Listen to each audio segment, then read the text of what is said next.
Rediscovery of Vidhana Soudha. Right now, I am just in front of the Karnataka Legislative Council. Yes.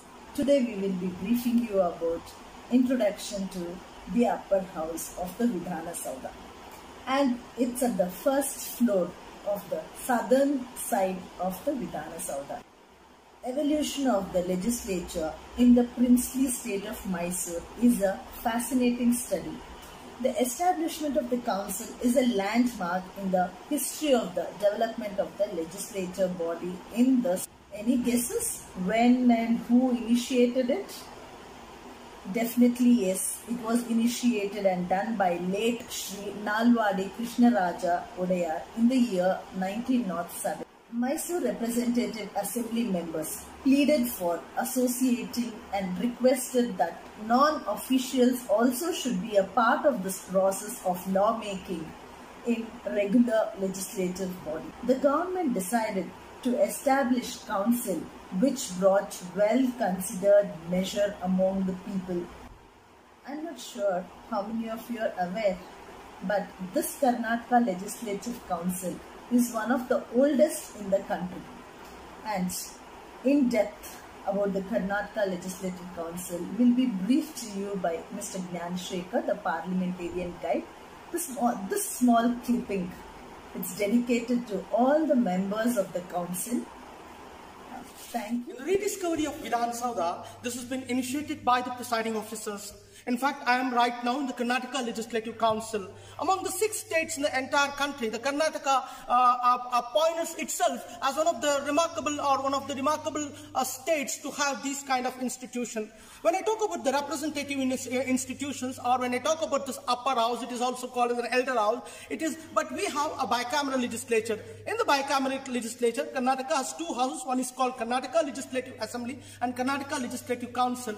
But when we talk about the very composition of this great hall, it was a genesis of 500 years of a legacy. It was an Nalwadi Krishnaraja Odayar. Then in 1907, he had an idea in mind that during the process, the government should be associated with the non-officials. Non-officials means those who have a practical knowledge of the local conditions. That was a criteria.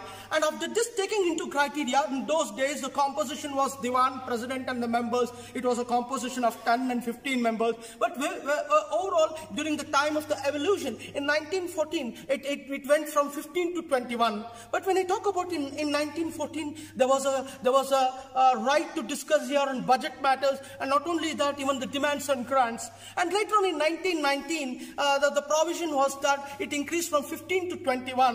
Now, when the composition was increasing, and again in 1923, the composition went to 50. 50 means 28 were official, 28 were officials in the sense where it is 20 of them were officials and 8 were non-official.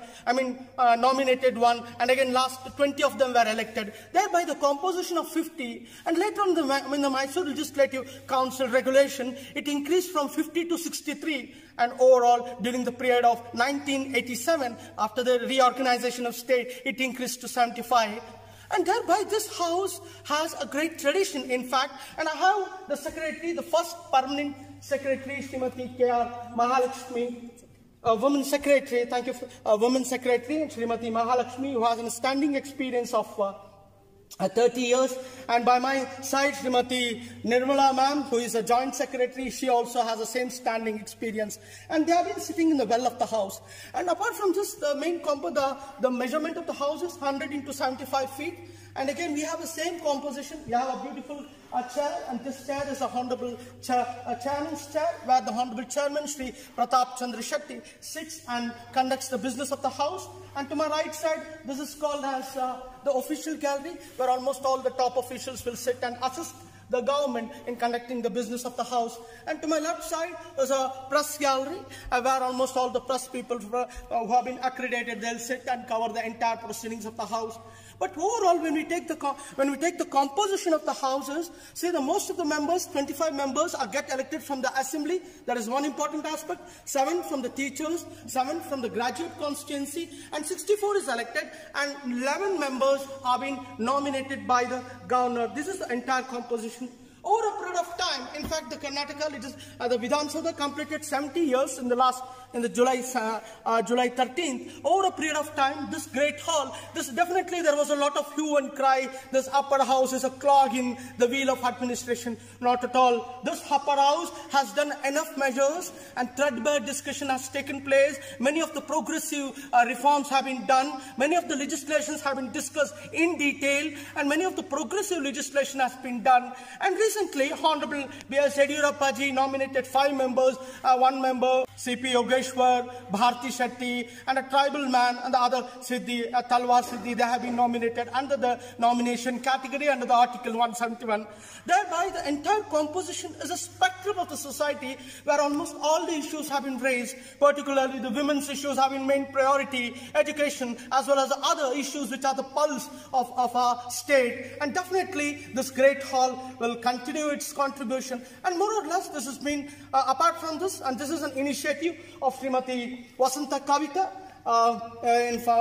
and the inputs of Srimati Kavita, editor, Rajya Dharma, and